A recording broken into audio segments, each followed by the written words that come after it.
You have just tuned in to the Mag Nerd Podcast, your home for everything in music, anime, and games. What is up, guys? Shown of the King here, back with another video, and today I am bringing you my review for Goblin Slayer Episode 3. The review is here. Not a lot of controversy this week. This is more of a setup chapter, setup episode.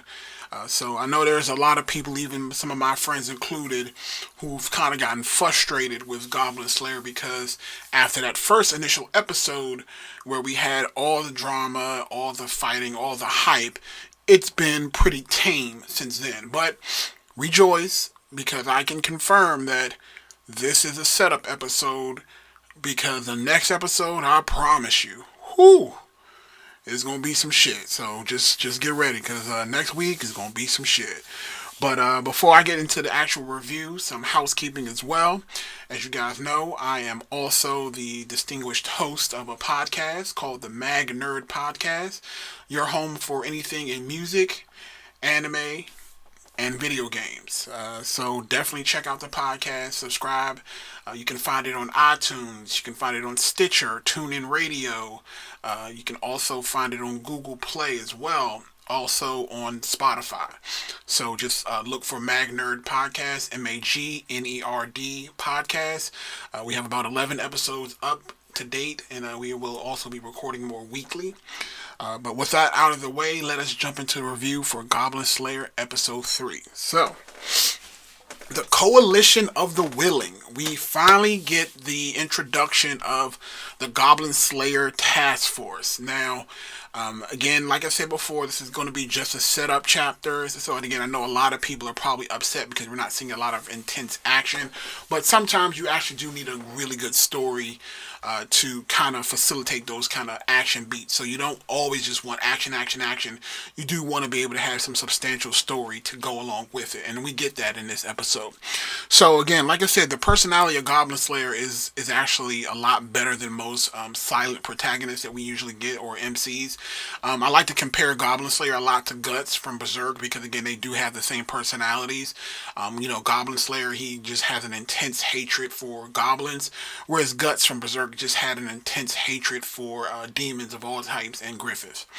But I do feel like Goblin Slayer has a little bit more of a better personality, because he is actually more talkative than Guts was. And again, I understand Guts had been through a lot, but so did Goblin Slayer. But anyway, I digress. So we get introduced to the squad, and again, just like with Goblin Slayer, now that squad consists of Goblin Slayer, Priestess, Elf, Dwarf, and Lizard Man. So those are the 5 of that group, and that's kind of going to be that core group that you will see in the story going forward. Now, I already enjoy the banter back and forth between the elf and the dwarf. Because if a lot of you guys haven't ever seen the Lord of the Rings, it's always like a culture, like a history thing, that elves and dwarves do not get along. There's always like this rivalry between the two. And usually elves are usually known more as the highborn, like the more important species, whereas dwarves usually get treated as secondhand citizens, even though they're more important, because again, they make all the weapons. Well, some of the magical weapons at least. So we meet up with them along with the Lizard Man, and all of them are pretty cool. So they want to go meet up with Goblin Slayer so they can go hunt some goblins. Now, we got a lot of foreshadowing in this episode, and that's what I want to talk to you. I want to focus my review on the foreshadowing. I wish they would have, and again, they are matching it up a little bit with the light novel, or the manga, and so I can't hate on it too much. But in this episode, Priestess is sitting down in the guild's room, waiting for Goblin Slayer to finish with his meeting, and in that he meets up with the witch, and the witch, she has the gigantic up eyes, and I do like how, at least in the light novel or the manga, whichever one, Priestess, she actually does notice how incredible they are. This, because it's like in the actual anime, you do kind of see like this close-up shot of them, and in the actual manga, she kind of notices, and she's kind of like, incredible. So they have a conversation, and she kind of drops a little hint that, hey, she's dealt with Goblin Slayer before, and he did her a favor, so in return, she did him a favor and helped him out with a scroll. So again, she kind of said, she didn't really elaborate on what she did with that scroll.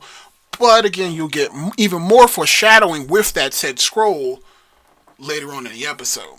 So we meet up. So they basically initially the coalition meets up with Goblin Slayer to talk to him about the demon lord that had recently escaped and is causing havoc all over the kingdom. And they initially want to get Goblin Slayer to help them out with that, of course, to which he declines. Then they had to basically retreat back and say, hey, we just really want you to help us clear out this goblin nest, and there's a lot of goblins. And one thing that we actually got a little bit more information on from Goblin Slayer that I don't think I remember was either in the light novel or the manga is that Goblin Slayer mentions higher level goblins. Like he said Goblin King and Goblin Lords. And he basically explained that Goblin Kings and Goblin Lords are equivalent to platinum level monsters. So even in the Goblin hierarchy, there are tier ranked monsters in even the Goblin hierarchy, which is very interesting because so far we've only seen regular goblins, and I believe we saw was it a hobgoblin? Yes, I think the one that caught the in the first episode I think the hobgoblin was the one that caught the karate master girl's foot and slammed her kind of Hulk style. I think that was a hobgoblin. And then above hobgoblin, again, we don't know yet, or it hasn't been revealed in the anime, but again, it can go up as high as either a goblin lord or a goblin king. We also have the goblin priestesses that we've seen, but I believe those the goblin priests are the ones that are right above the regular level goblins. So I think so far it's goblin, hobgoblin, priest, goblin, and then we have there are more in between, but again, we're not talking about that today. But just to let us know, just for future thoughts, that there are other tiers of goblins that are out there. So that's actually very interesting to know about them. And again, that's what I enjoy about this anime, is that they do put a lot of details into letting you understand the hive nature of goblins and other monsters in the series. They give you a lot of details so that you can go prepared into these situations. And I also like the conversation that the elf had with Goblin Slayer along with the dwarf earlier in the episode, because the elf at first glance is just looking at Goblin Slayer and is like, how can you possibly be a silver ranked adventurer? Your armor is so dirty and you don't look strong at all. But the elf, of course, being a master craftsman, he took one look at Goblin Slayer and was able to just discern the fact that Goblin Slayer is actually very strong, and actually broke down why Goblin Slayer is strong. Because again, Goblin Slayer is trained to fight goblins. So the cleanliness of his armor doesn't matter, because again, goblins have fantastic senses of smell. So again, he doesn't want them to be able to smell him coming. If he has like real shiny polish, they can smell the metal and know that it's not one of them. Also, again, he explains the chainmail, the smaller weapons, so that he can fight better in caves. That's why he has the other shield.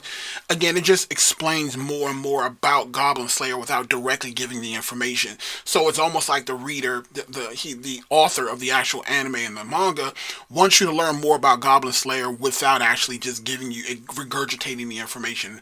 They're just actually explaining it through the actual story, which I actually like.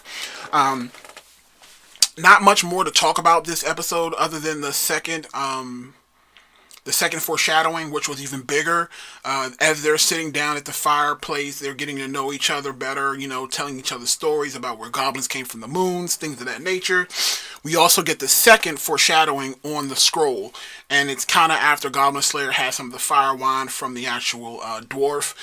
He's kind of feeling buzzed. Elf is already drunk, so she's kind of playing around with him and touching him on the shoulder, and she wants to take a peek at the scroll, to which Goblin Slayer is like, don't, it's very dangerous. And he kind of gives you pause, like, this is the second time they mention that scroll. I wonder what's going on with that scroll and what's it all about.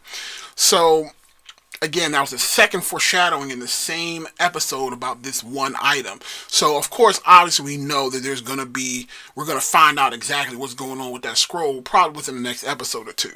Just a guess.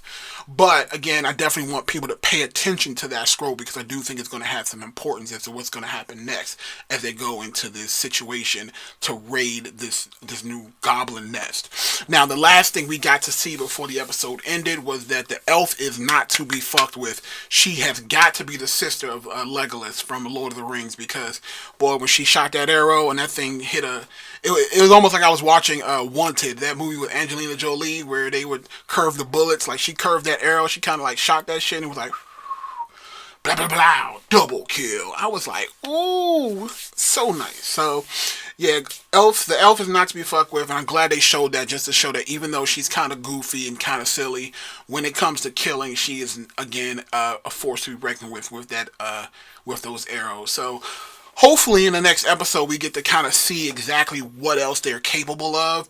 Again, like I said, I definitely enjoyed this episode a lot more than I enjoyed episode 2 for obvious reasons.